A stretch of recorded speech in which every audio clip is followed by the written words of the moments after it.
To be honest with you, I'm not quite sure what's happening. For nearly 5 years, Maryam Rahimi has been running SoLIT Cafe in downtown Montreal. She's the owner, but also helps in any capacity in the cafe, from taking coffee orders to making brunch. But Rahimi says another part of the job has nothing to do with food or customers.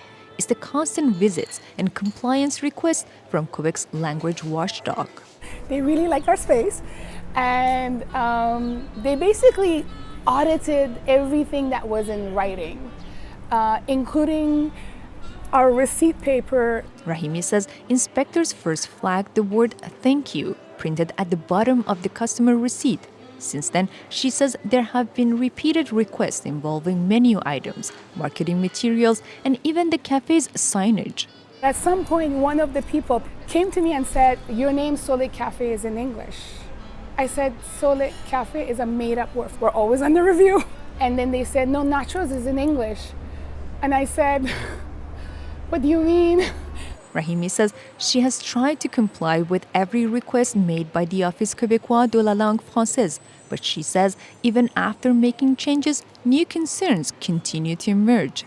She wants to know, is making changes to satisfy new OQLF requests just a permanent part of running her business? They pick on some things and then they let it go, and then they pick on it and they let it go.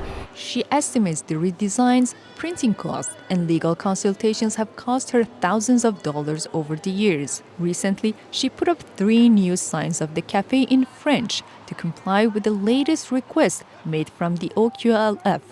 We asked the Office québécois de la langue française about Rahimi's case. In a statement, the OQLF says its involvement with SoLIT Cafe began after complaints were filed by members of the public and that it has received 22 complaints about the business since March 2022.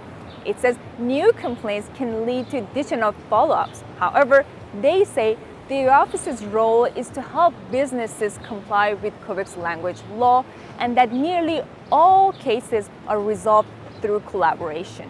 Rahimi says she understands the importance of protecting the French language in Quebec and does not oppose complying with the law. I love Quebec. I was raised here. My business is here, but it really feels like harassment. And despite frustrations, she says she has no plans to give up.